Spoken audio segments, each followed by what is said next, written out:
what's going on, folks at home? John Newman here with Bass Kickers Outdoors. I know it's been a little bit since I've put up a video, but I've been kind of busy, had a lot of things going on. But besides all that, we're going to get into why we're making this video today, and that is worm harnesses. Now, a lot of guys out there, particularly fishing for walleye, like to drag worm harnesses using bottom bouncers or other specific weights, such as teardrops and cones and things like that. And then a lot of times other guys just use them weightless, and they'll use them for like bass and panfish, and just there's a lot of different ways you can fish a worm harness. And today I'm going to go through some of the steps on how to make one. You can customize them any way you'd like, and some of the things that you're going to need. For starters, you're obviously going to need your line. Now right here I have some spider wire easy fluoro, 10-pound test. You can use anything you want, mono, fluorocarbon, and you can use anywhere between, honestly, 6-pound all the way up to 12. I like to stick around 10-pound just because there's a lot of rocky areas around where I drag these for walleye, and I don't know. And honestly, this stuff's pretty cheap. It's like, I think it's like $6.99 for 200 yards of it. I've been using this a lot lately, and honestly, it's not bad for the price. I mean, it definitely beats spending like $20 to $25 on your higher end fluorocarbons like Trilene 100% and like that FC Sniper stuff. Like, there's just a lot of different high-end fluorocarbons out there, but this one is definitely good. I recommend it. Go pick it up and give it a try. You're going to need these too. You're going to need your clevises. Now, some guys use these, some guys don't. I like to use the clevis. I really can't give you a really good look at it because they're so tiny. But I'm sure you know what these are. You actually feed this with your line with the blade. It just kind of gives it more of a spinning action, and it doesn't really get your blade really hooked up with your beads or whatever you got on your harness. Clevises are definitely awesome. You should definitely grab some of those. And of course, beads. Gotta have yourself a pack of beads. These particular packs of beads I got here, I get these at Bass Pro Shops. You can get them over by where all the Northland blades and everything are. I think it's like $5 for this whole thing of beads. I don't just use these for worm harnesses. I also use them on rigs that I have for pike for ice fishing season, and I use these for trout too. So I mean, for $5 you can get a nice little set of beads, and you can make a lot of rigs. So you can't beat that. And then we have our weights. We have our teardrops, we have our cone weights, bullet weights. Like, there's just a lot of different weights. I mean, you can use these on your worm harnesses. It depends. Some guys will actually rig these up. That's what these ones are for, because you can kind of rig it up and cup these with it, so you can actually have it all in one. And then there's other guys that like to use bottom bouncers and teardrops and things like that. So I guess it's just a matter of preference of how you want to fish your worm harness. And then of course in here we have a few blades, different size hooks, swivels, and of course some more clevises. So let's get on going here. But before we begin, I also share my little big pack of these. Now, a lot of this stuff is actually my great-grandfather's.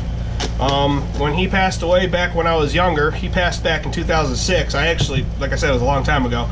I inherited a lot of fishing stuff, and a lot of like my specialty stuff, like worm harnesses and trout, salmon, like a lot of different like oddball stuff that I have is actually from him. So thanks, buddy, I appreciate it. Still using your stuff to this day and carrying on the tradition. You're gonna want to have yourself a pair of snips too, scissors, snips, whatever you use. But really, making these isn't really a chore. You can make them any way you want. That's the cool thing about making worm harnesses. You can make them any way you want. So I'll pull me out a nice little strip of line here. And first I like to tie on the hooks. Now you can either do a single hook or a double hook. Double hooks are definitely cool. It's almost like having a trailer hook. So at least you got 2 times where that fish can hit and bite your hook. I like to use a little bit smaller hooks with my worms. Just it's less for anything to get snagged and grabbed on. So of course first we'll loop the hook. I'm sure most of you guys know how to tie knots and whatnot. Mostly I just use the old school fisherman knot. Give her about 7 twists. Get her nice and wet so that knot slips in real nice. Get her in that hole there. And make sure it's nice and snug. Now this can be the tricky part for some people, putting on your trailer hook. You want to leave yourself enough slack when you tie your knot, just to have at least, you know, I like to have at least 3 inches. But sometimes it can be a real pain in the butt. Alright, get that, and we're going to do the same thing. I mean, I'm sure you guys probably have a lot easier knots to do. It's just I trust this knot. Grandfather always told me, you know, you got to trust one knot in your life and you got to pick one. And I've always picked this one, where some guys will say that knot sucks. So it's just the only thing that sucks about getting this as close as I want it is getting this thing. It can be a little tricky to get in there because I really don't have small fingers. Alright, there it is. Oh, you son of a bitch. Slipped out. There we go. Pull it through. And voila, there's your trailer hook right there. And just gonna snip off the excess here. Just leave a little bit. I always like to leave a little bit because I feel like the closer you snip it to it, it's just an old urban thing of mine that's gonna slip out. So you're gonna have something like this to start with. There's your primary hook, and then there's your trailer. Now comes the fun part. You're gonna establish how long you want your leader. It depends. Some guys like to have like a 3 foot, some guys like 2 foot. I mean, honestly, it's a matter of preference. Me, I like to cut me a little excess line because I'd rather have too much than not enough because I can always clip it off. And some guys like to put like a stopper in between here. I actually don't have any bobber stoppers. I actually do use bobber stoppers. Those are definitely awesome to use, and some people get different little pieces of rubber to use, but honestly, it doesn't really make much of a difference. So let me pick a color blade. I'm gonna use black and silver. So with black and silver, I like to use a couple of different colors. We're gonna use a couple of these little small guys here, if I can get them out. I'll show you what it looks like when they're done. These are kind of like a purple gold. It's almost kind of like an emerald shiner color. I'll throw a couple of those down there kind of as like a spacer. Wow, that thing just flung right out of my fingers. So let's get another. Get that sucker right in there, slide those down. I'll give you a good look at those if you can see them really well, the color itself. It's like a purple and gold and like an orange. It's weird. It almost kind of reminds me of like a Jupiter, like the color of Jupiter, the planet. And then I'm going to throw one big bead on there. I'm going to throw a big silver on there. Actually, you know what? I'm going to throw a different color. You know what? What's the back of the color? It's silver. Yeah, we'll throw a silver on there. Alright. And there's our beads right there. And then here comes the fun part. Get your clevis. Put the blade which way you want. So you're going to take the clevis like this and put the one bottom part into the hole of the blade. So that way you can hold on to it while you feed the line through the clevis. And then you're going to hold the line right here, feed it through the blade, and then you're going to feed the line through the other side of the clevis. Sometimes easier said than done. Some people have the fingers for this and some people don't, and I certainly do not. So you're going to want the line like this, and you want your blade in between the two spots of the clevis. Feed that down. And then you can add whatever you want. Me, I'm going to add a couple more beads, some smaller beads. And I'm going to throw some, you know, I like to have a little minnow and distress type thing, so I'm going to throw some red in there. I'm going to throw a couple little red beads. Red always seems to attract fish. I don't know what it is, but red just does it for me.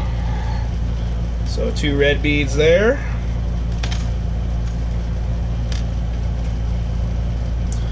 And then I'm going to throw, let's throw some of these in here. I'm going to throw some of the bigger ones on here. Throw a bigger, like Jupiter color, that gold and purple I told you about. I'm going to throw some of those on there. Alright, so this is the final product of what we got here so far. I got it by the trailer hook to the main hook, 2 small beads with a silver bead, clevis, 2 red beads, and then I got the 2 little Jupiter beads there. And now we're going to get ourselves a swivel. Now with these swivels, You can go with all kinds that you want. I like to use like a smaller profile one. I like these Black Eagles. These Black Eagle ones are awesome. These are 20-pound test rated, and as you can see, they're micro. They're tiny. So I'll get the length that I want. So I'm going to go about right there, because I like to have a little bit of length on my leaders. Do your knot. I have a tool for this actually, but it's in my boat and I don't feel like going to get it. Alright, wet that sucker down, tie your knot, and once your knot is complete, trim off the excess line. Oh, fucker. There we go. And there you have it. I have a 3-footer here because I like to have that little extra line. It's gonna flow around like this. Like I said, usually I will put a bobber stopper, usually about quarter of the way up, about right here, but I was too lazy to go get them. For those of you who know what bobber stoppers are. And that's about it. Usually it depends on how you want to store them. I like to cut out little old pieces of like cardboard or like cereal boxes, and I'll just wrap them around here. Here's a gold and orange one that I made earlier. And that's about it, guys. I mean, you can customize these worm harnesses any way you want. Like I said, you can add these different types of weights to them, whether you want to actually put the weights on the harness, or if you want to just, you do what I do with the bottom bouncers. I like to use bottom bouncers, but if I don't use them, I'll use a teardrop weight, anywhere from 3/8 ounce to a 1/2 ounce, depending on how deep of water I'm in, if there's a current or not, and depending on the drift that I got going. You can do that too, almost like a drop shot, with this going down here and just floating around. But like I said, these are pretty self-explanatory and easy to make, and once you get all the components, it's definitely cheaper to make them yourself than buy them, because you can buy really like nice Northland ones that are pre-made. I think they're like $2 or $3 a piece. Honestly, you can go out and you can buy different packs of blades. Like Northland has a lot of cool colors, like that black and silver.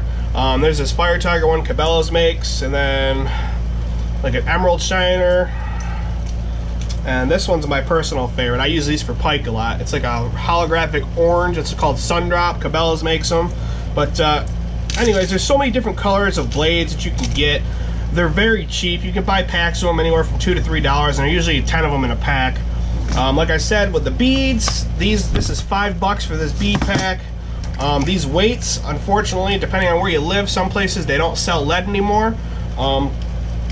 These I got from Cabela's. You can buy weights for, I mean, they vary. Honestly, lead weights are kind of expensive. But if you buy your own melter and your own molds, which I know that can be expensive, you can keep all your scrap right here. Like I got a lot of scrap weights in here. Melt them down and mold your own. I like to mold my own stuff too, like split shots and drop shot sinkers and things like that. And your hooks, you can go out and get as many hooks, as different types of hooks you want. I mean, sometimes I'll use these little octopus hooks that I have here. They're like a size freaking, like a size 6, size 7 or something like that. They're tiny. Or I even go and switch up to these big worm hooks too.